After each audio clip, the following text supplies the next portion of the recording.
Muy buenos días a todos, muchas gracias por la invitación a la reunión. El día de hoy vamos a hablar junto con el equipo y aquí voy a hacer eh, voy a hacer una aclaración. No solo voy a presentar yo, sino que también va a presentar Javiera Castillo, tecnóloga médica del equipo de tecnología médica, que es operadora del láser, así que hoy día juntos vamos a hacer la presentación. La idea es poder explicar un poquitito el funcionamiento de este equipo nuevo que nos llegó, que es el Femto Segundo, el gran equipo nuevo que tenemos en el pabellón, una tecnología nueva, distinta a lo que se estaba acostumbrado a realizar. Entonces la idea va a ser revisar un poquitito cómo funciona este equipo, que es la parte del que voy a hacer yo, y luego Javiera nos va a contar cómo se está haciendo el procedimiento actualmente en el pabellón. Así que esta es la idea de la reunión de hoy día.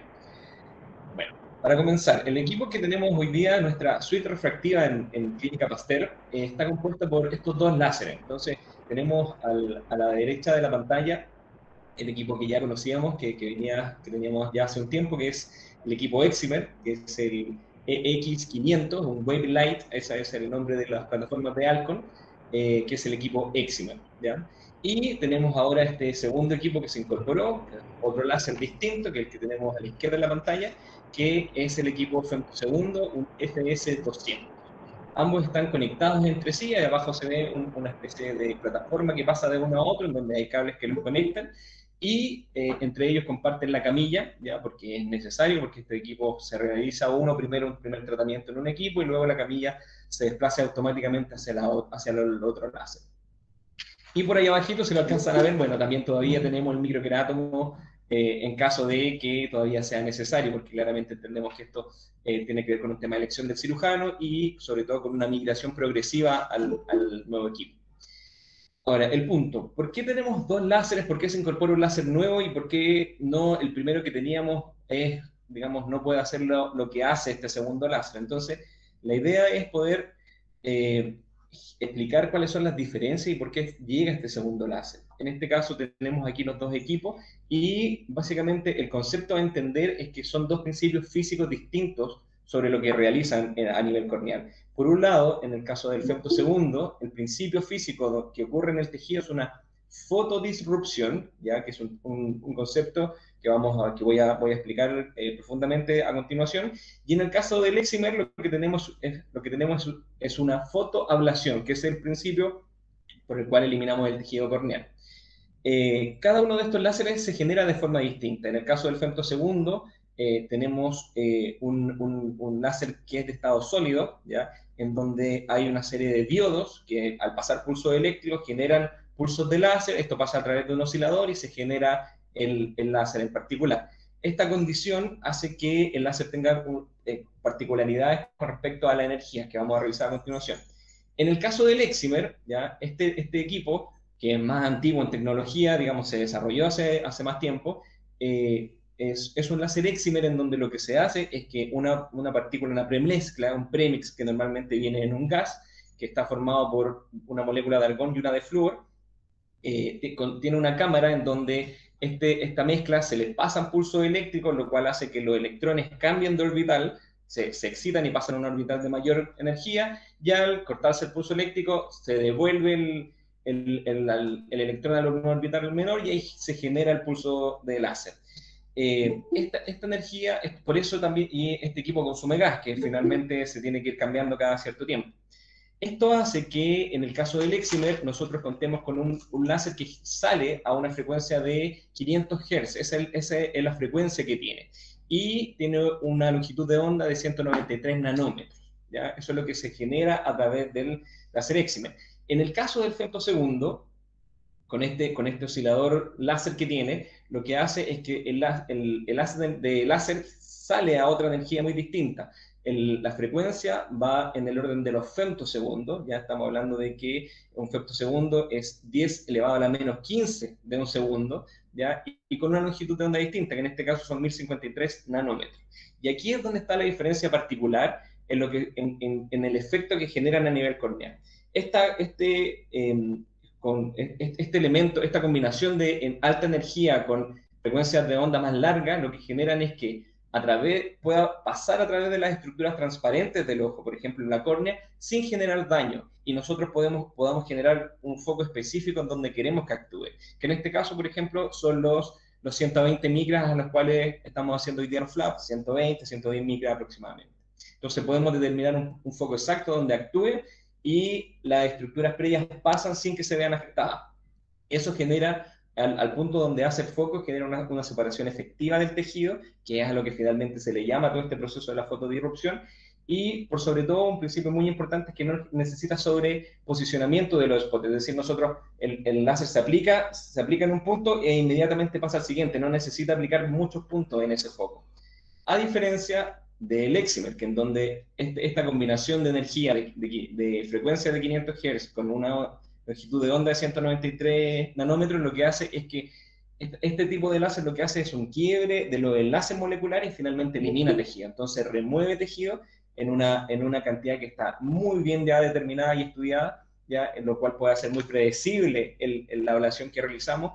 Tiene características que evitan que generen daño al tejido que está adyacente y para poder generar la profundidad de la ablación lo que hace es ir sumando spot o aplicaciones en un mismo punto y eso hace que se profundice la ablación.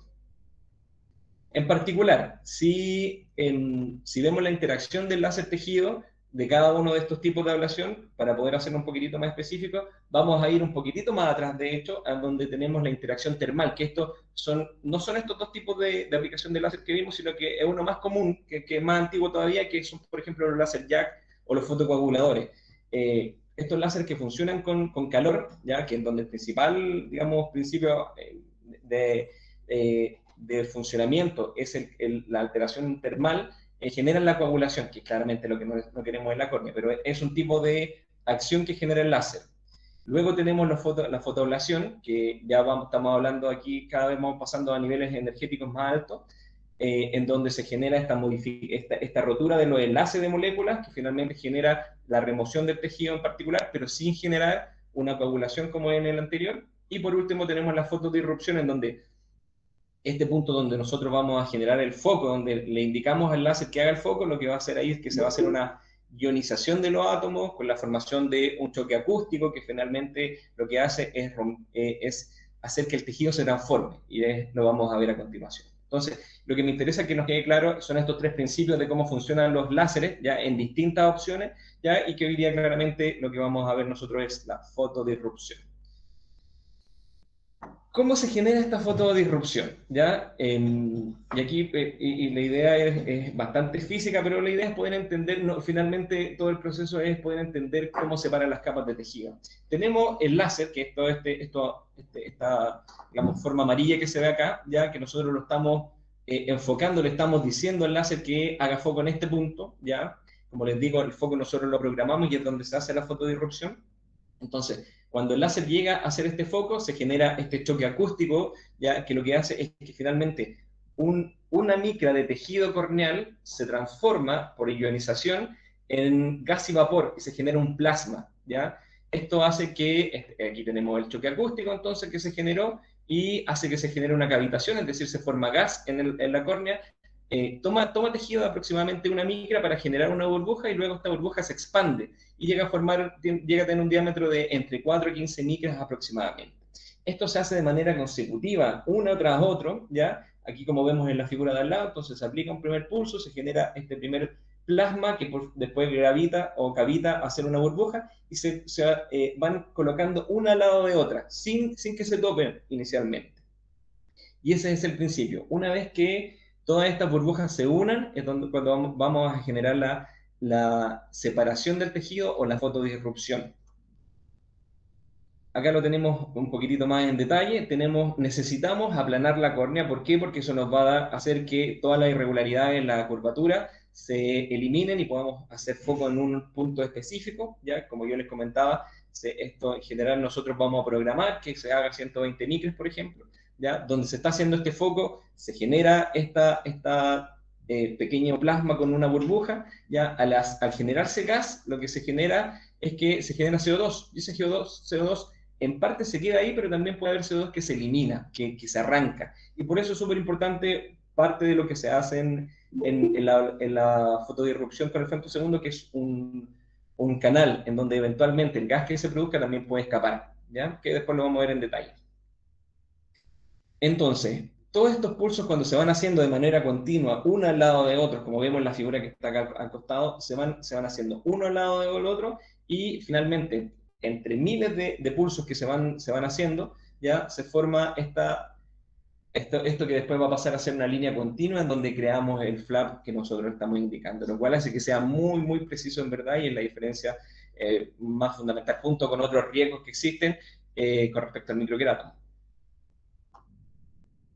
Aquí tenemos, una vez que ya se libera la aplanación sobre la córnea, vemos que ahí se alcanza a ver un poquitito, el contraste no ayuda un poco, pero aquí ya se ve que está ahí delimitada el flap corneal, entonces después simplemente lo único que queda va a ser levantarlo. Claramente, como quedan todas estas burbujas, como se formaron todas estas burbujas, ya el flap inmediatamente no está creado, y ahí va a ser cuando el cirujano entra con esta espátula Roma, digamos, y va conectando todas estas burbujas y el flap es cuando ya se puede generar. Y eso finalmente es el principio de cómo funciona el femtosegundo y la explicación de por qué llega este láser nuevo y no nos sirve el anterior. Básicamente son los principios físicos que generan el nivel de tejido, en donde vamos a tener la fotodisrupción por un lado y la fotoablación por el otro. ¿Qué es lo que dice? Bueno, la literatura con respecto al femtosegundo está muy, muy estudiado y en verdad si ustedes buscan, ahí se meten a los buscadores de distintas investigaciones, van a encontrar muchos trabajos que hablan de femtosegundo. Yo aquí solamente voy a comentar dos y de manera muy superficial, que me parecieron un poco más interesantes. Por ejemplo, uno que se publicó en el Journal of Ophthalmology de Europa, en donde compara, por ejemplo, el femtosegundo con el TransPRK. O sea, ya estamos hablando de dos técnicas que en ninguna de las dos mecánicas, es decir, aquí es 100% láser, porque tenemos el femtosegundo con láser y tenemos el TransPRK, en donde el epitelio también se remueve con láser. Y en estos casos, por ejemplo, trataron de comparar cuál era mejor en miopías bajas o moderadas, y en realidad lo que dijeron los investigadores es que los resultados en ambos fueron excelentes resultados, muy comparables con lo que dice toda la literatura. Ellos se propusieron un target de refracción lo más cercano a cero y en general los dos tuvieron muy parecidos, de hecho no encontraron diferencias significativas, pero sí, lo que fue distinto es que los parámetros de eficacia y de seguridad bajo un estándar que determinaron ellos, fue mejor en el LASIK. Y ahí vemos en el femtoLASIK. Y vemos uno de los puntos importantes, que es finalmente la seguridad que genera, la reproductividad de los cortes y lo predecible que es el corte que se puede hacer, así como las molestias que al día anterior, que son aparentemente mucho menos y probablemente ustedes lo van a ver cuando lo vean en consulta. Otro estudio que me pareció relevante o entretenido de mostrar es comparado con SMILE. SMILE es esta técnica en donde se hacen colgajos internos dentro de la córnea, que es probablemente el último desarrollo en cirugía fotorrefractiva. Y comparado con SMILE, la verdad es que en lo que significa seguridad y eficacia, que son los puntos importantes, no hubieron diferencias significativas. Lo único en donde el Smile puede ser un poco mejor, y dado el principio que tiene, es que eventualmente puede generar algunos síntomas menores en ojo seco y en que la sensibilidad corneal puede ser un poco mayor.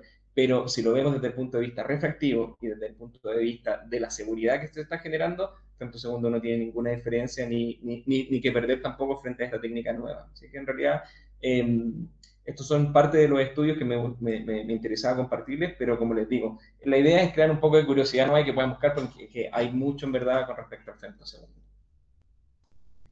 Y para continuar, ahora la segunda parte de la presentación, en donde Javiera Castillo les va a poder explicar lo que estamos haciendo hoy en día, cómo se está realizando la cirugía, cómo Alcon nos ha instruido y cómo ha hecho el proceso de capacitación un poco en los médicos, así que Javiera va a continuar con esa parte.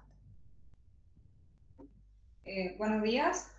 Bueno, acá es la misma imagen que presentó Germán al inicio, solo que acá agregamos la teclera de la camilla hacia arriba. Por lo general, cuando estaba el excimer, antes solamente utilizábamos la posición del paciente, ojo derecho, ojo izquierdo. Ahora agregamos la posición de la camilla. Primero se lleva hacia un láser, femtosegundo, puede estar en el centro de ambos, o una vez que ya está el flap realizado, se va hacia el excimer 500. Bueno, para nosotros poder trabajar, Alcon es súper inteligente, ocupa un sistema de tarjeta, no podemos engañarlo. Tenemos un total de 20 tratamientos por tarjeta, por ende, si en algún momento se nos llega a acabar, tenemos que Tenemos que partiendo si tenemos caja en stock acá en la clínica y poder ocupar una nueva tarjeta. Lo que nosotros hacemos todas las mañanas es hacer la calibración del femtosegundo. Es bastante simple. El equipo realiza automáticamente la calibración del vacío y de la energía con la que se hace el tratamiento. Nosotros solamente agregamos el patrón de ablación, que es lo que alcanzan a ver ahí. Tenemos que ver que efectivamente el patrón de ablación sea como corresponde y según lo que se nos enseñó. Pero a diferencia, por ejemplo, del excimer, de que en el excimer si alguno de los puntos de la calibración no nos dio, tenemos un poquitito más de facultad para tratar de que la calibración pase. No sé, aumentar la temperatura del pabellón, volver a repetir, modificar la energía con la que estamos trabajando y así poder trabajar como corresponde. En cambio, en femtosegundos, si la calibración no nos pasa, lamentablemente vamos a tener que llamar al servicio técnico, así que eso significaría suspender todos los femtosegundos que tengamos programados. Entonces eso es para que tengan noción de que si en algún momento llegase a pasar esto, tendríamos que notificarlo como corresponde. Bueno, una vez que esto pasa, ya tenemos el tratamiento previsto. Nosotros primero hacemos el tratamiento, como siempre, en excimer, qué es lo que se va a tratar, cuánta esfera, cuánto cilindro, el eje, el nomograma, todo eso se genera primero y luego nos vamos a la planificación del flap. ¿Ya? Acá, cada caja trae un número de serie que tiene que ser registrado por el equipo para poder trabajar. ¿Ya? Es lo que hacemos nosotros al inicio. Cada caja cuenta con este set, que es lo que se utiliza a nivel de en la cirugía, que es el anillo de succión, el cono de aplanación y el tubo. Acá en esta parte, tanto en la planificación como en el tratamiento, esto lo podemos modificar. Podemos modificar el diámetro del flap y el grosor, que es lo que estamos modificando actualmente. El resto de los parámetros, por algo, nos recomiendan mantenerlos siempre igual. Ya, también podemos cambiar la posición del hint. Nosotros estamos trabajando con el hint hacia superior, pero lo podríamos modificar según lo que se necesitara. Superior, temporal, nasal o por ángulo. Podría estar en 95, 96. En verdad es bastante amigable en ese sentido. El diámetro lo modificamos generalmente cuando se trata de una hipermetropía. Como la hipermetropía trata más hacia la periferia, aumentamos el diámetro a 9.3 milímetros. Y el grosor, bueno, acá está una imagen de alcohol, por eso está en 130. Nosotros actualmente estamos trabajando con el grosor a 120 micras, pero también lo podríamos aumentar o disminuir según lo que cada médico necesitase. Bueno, esta es la plataforma, esta es una imagen obtenida de nuestro propio femtosegundo. Es lo que se ve al inicio. Esta es la imagen, acá ya está puesto el cono de succión, el cono de aplanación. Esta parte es primordial al inicio, que es cuando se hace la telemetría. Antes de comenzar cualquier tipo de tratamiento, el cono tiene que ser puesto, como lo señala acá la flecha, para que el equipo mida la distancia que hay entre desde donde sale el láser hacia el cono de aplanación. Si uno los mira, todos los conos son prácticamente iguales, pero por variables no lo son. Por eso el equipo mide cada uno de los conos siempre antes de comenzar para que no haya problemas, no estemos tratando más micras o menos micras. Una vez que hace esa medición, el equipo acá antes indica remover la interfase, que es lo que se hace acá. Entonces, una vez que eso ya está realizado, se puede posicionar al paciente. Esto es súper importante porque a algunos médicos les ha chocado un poco el hecho de que no se hace el foco como siempre en el excimer, porque en esta parte no importa tanto el foco, sino la altura. Con el joystick de la camilla tenemos que subir al paciente lo más que podamos porque el brazo del femtosegundo no baja tanto. Entonces, en caso de que estemos haciendo la segunda succión y el equipo no ve completamente, vamos a tener que soltar el vacío, volver a posicionar la camilla y hacer todo de nuevo. Por eso es que la recomendación es que los puntos de foco se crucen y lleguen más o menos al limbo. ¿Ya? Por eso acá está, no se hace foco, sino que los puntos se separan y acá en la cirugía se alcanza a ver un poquitito que los puntos están más o menos separados. Esa es un poco la recomendación. Una vez que eso ya está realizado, le damos gracias acá a nuestro modelo de manos, el doctor Araya, que nos permitió sacar estas fotos. Alcon recomienda humedecer la superficie con 2 gotas y luego secar antes de colocar el anillo de succión. ¿Ya? En esta parte, la arsenalera nos entrega a nosotros este tubo de vacío y nosotros lo conectamos. Acá el médico no tiene absolutamente nada que hacer. Y una vez que esto ya está listo, se coloca el anillo de succión en el ojo. Se trata de que sea, no todos, o sea, el anillo es estándar. Si tenemos limbos más grandes, limbos más pequeños, hay que tratar de que quede lo más centrado posible. Ya, una vez que esto está ideal, con el pedal de la derecha, el que no está dentro de esta cajita, es cuando ustedes, los médicos, accionan el vacío. ¿Ya? Una vez que el vacío tomó, el equipo lo registra aquí con esta barrita verde, el equipo genera un sonido cuando el vacío está listo. Una vez que eso ya fue realizado, como teníamos la interfase como un poco hacia afuera, se vuelve a colocar de forma correcta. Y es cuando con el joystick del brazo del femtosegundo es que empezamos a bajar. ¿Ya? Acá por recomendación es no mirar por el visor, sino mirar hacia la pantalla, es un poco más afable para guiarse en el eje X y en el eje Y. Tienen que bajar, aquí esta es una seguidilla de imágenes donde empieza a bajar el brazo. Aquí todavía no hace aplanación, acá ya podemos observar que se está empezando a aplanar la córnea. Ya, esa es una imagen solamente de referencia, pero el segundo vacío todavía no toma. Entonces hay que seguir bajando, idealmente lo más centrado posible. Acá todavía tienen la facultad de que pueden moverse en el eje X y en el eje Y, hasta que empieza a tomar el segundo vacío. Lamentablemente el femtosegundo no toma el vacío como corresponde de manera inmediata. Entonces la recomendación es que cuando llegamos al tope, porque acá el brazo se baja hasta el tope, hasta lo que da el joystick, y si aún así el vacío no toma, la recomendación es mover el tubo desde esta zona, no desde acá, porque corren el riesgo de que se mueva la línea de succión y perdamos el vacío. Es de acá atrás. De hecho, incluso recomiendo mover solamente la manguerita más blanca, ¿ya? Y así es un juego, un pivoteo, hasta que podamos tomar el vacío 2.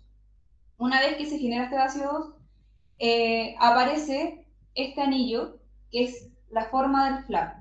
Si alcanzan a ver, hay un anillo rojo un poco más afuera, ¿ya? Ese anillo rojo es la zona donde se puede generar el flap, ¿ya? ¿Por qué este está en naranjo? Porque cae fuera de la zona de corte. Entonces nosotros tenemos que desplazarlo y poder centrarlo. Esto es súper importante porque si el vacío no quedó suficientemente centrado, nosotros vamos a tener que desplazar el flap sin importar si no está en pupila.